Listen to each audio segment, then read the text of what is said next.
करता करे न कर सके, शिव करे सब होए, तीन लोक में 33 खड़े, शिव से बड़ा न कोई।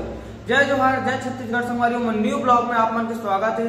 संगवारियों, घासीदास में शिव जी की कृपा से 2 दिवसीय झांकी प्रतियोगिता है, वहां पर संगवारियों आप मन लेके चलत हूँ।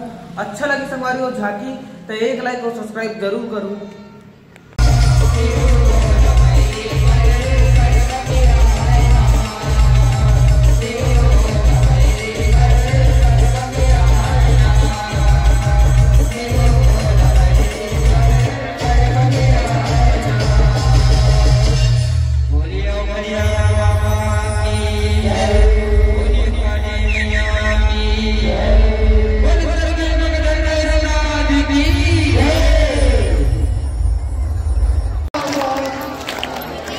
मैया जय संकट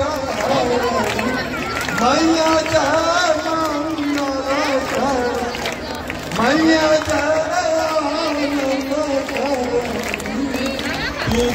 जय